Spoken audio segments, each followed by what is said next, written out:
Okay, I want to give you some information on my setup on the FlyBear FX9706 SBACH 342, and I'll give you some of my OpenTX programming information as well.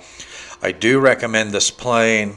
It is a fantastic little plane. It's made out of EPP foam, which is the most durable foam I've ever come across, so it's a durable plane. It is a sub-250g brushless microplane, a sport 3D plane. It has plenty of power. I am not even going to have to change the prop on this plane. It has plenty of power. It has a very wide flight envelope. If you hammer the throttle, go full throttle, it's a pretty speedy little plane, but you can also fly it pretty darn slowly. It's very stable, it's very forgiving, and it's very aerobatic. So everything that I look for in a plane, this plane checks all the boxes. I've got my setup file here that I've created for this plane. It does say bind and fly. I have not tested this new protocol that's available with an updated multi-module firmware, so I will have to test that yet. So on mine, I have plugged into it an external SBUS PPM receiver. It is a RadioLink R8 FM receiver. The port that I have mine patched into is a 5-volt port. I think there's another port on the board, if I remember correctly, that is a 3 volts. So if you have a receiver that requires 3 volts, satellite receiver, you should be able to use that too. The gyro uses channel 5 for 6G and 3D mode, and that works just fine.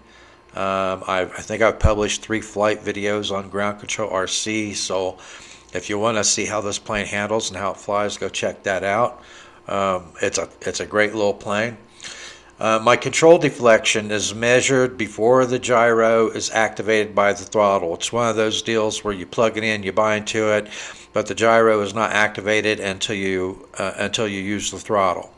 So I tested my control surface deflection. I set up my control surface deflection and measured it before I activated the throttle. So if you want to get yours set up the way I have mine set up, you want to do the same thing and measure your control surface deflection before you activate the gyro with the throttle. Okay.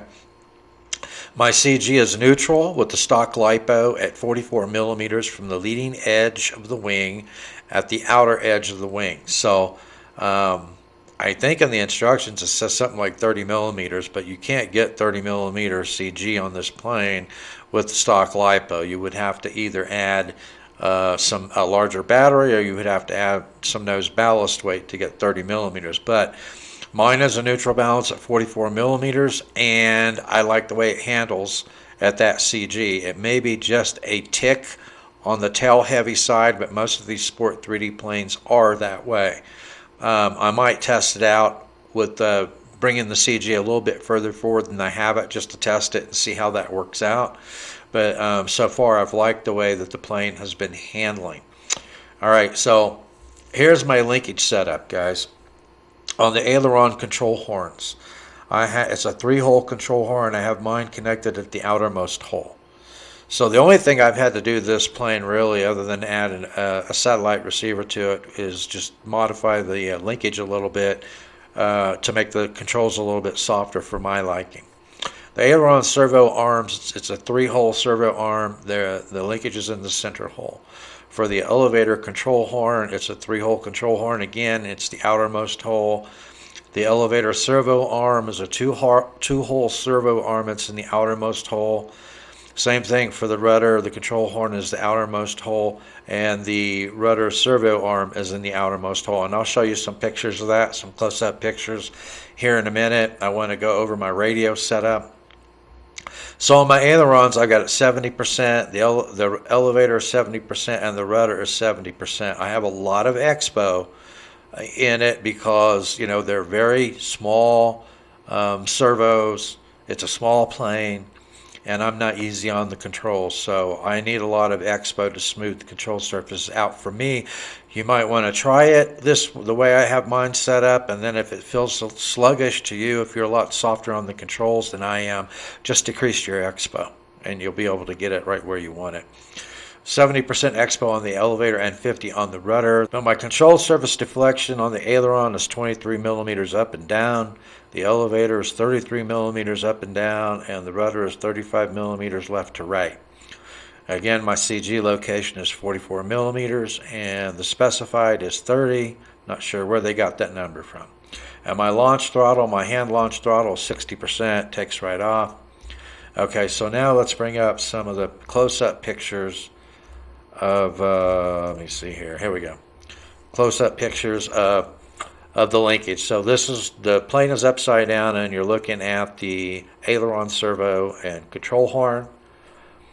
And then the next slide, you see the elevator control horn, and in a minute I'll show you the inside of the plane so you can see the servos as well. But the outer hole on the control horn for the elevator, rudder is the same way, outer hole on the rudder control horn. And then here's the inside, so you can see the servo, the elevator and rudder servos. It looks like they've clipped off the end of the arms so that they didn't interfere with each other. So you've got just two holes, and I've got mine on the outer hole on both of the servos. If you need to soften up the controls even more than I have it, you could also always move those control linkages to the inner hole from the outer hole, and that will also soften up your elevator and your rudder control surfaces if you choose to do that.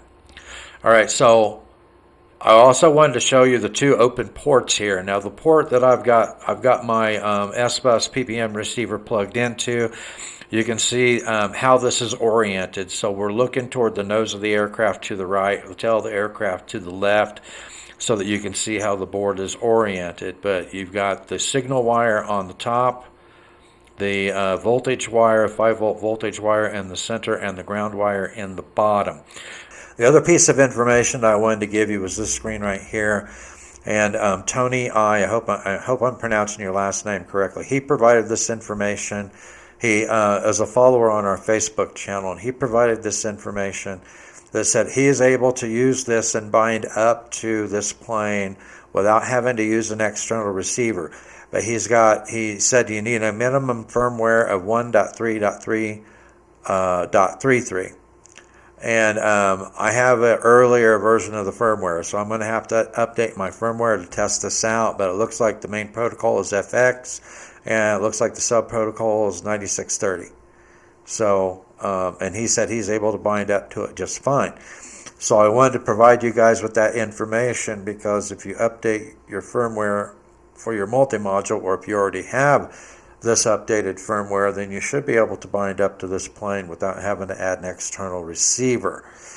So anyway, guys, I wanted to provide you with all that information so that you could get a good launch and a good maiden flight with this plane. It's another fantastic little sub 250-gram brushless plane that we've all been clamoring for years. So I'm really happy that we are seeing more of these come out. So I really enjoy flying this plane. It's really a fun plane to fly. I'm hoping FlyBear comes out with more of these as well. So stay tuned. I'll be posting some more flight videos of this plane, especially now that I've got everything trimmed and tuned out and handling the way I like it. So stay tuned for that.